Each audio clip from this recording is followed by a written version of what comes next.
Voilà à peu de choses près à quoi devrait ressembler le stade de la Vallée du Cher ce samedi. Une enceinte déserte, le match prévu face au Havre ayant été reporté.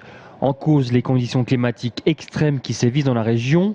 En Ligue 2, ce sont déjà 3 terrains où les rencontres ont été annulées, à savoir Angers, Laval et Tours donc. Au TFC, lorsque les températures sont aussi rudes, l'accent est mis sur la préparation des organismes.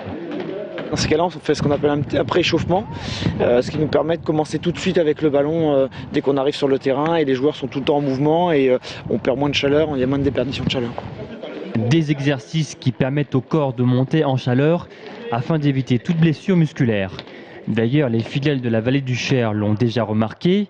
Depuis janvier, les matchs sont disputés non pas le vendredi soir, mais le samedi après-midi.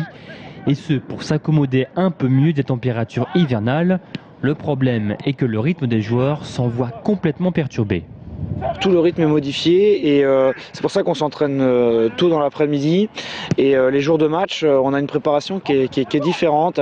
Souvent on se réunit le soir au lieu de se réunir le jour même pour faire un petit déj très tôt, pour les faire manger très tôt le matin, pour avoir après un déjeuner encore plus tôt. Tout est décalé et les entraînements de la semaine sont décalés pour habituer le corps à produire l'effort à cette heure-là.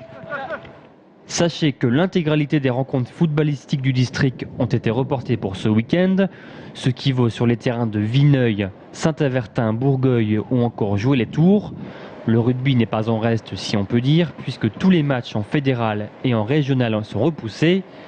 Le week-end sera donc calme à Tonnelet, mais vous pouvez tout de même aller encourager basketteurs, handballeurs et autres roller-hockeyeurs qui, eux, joueront à l'abri.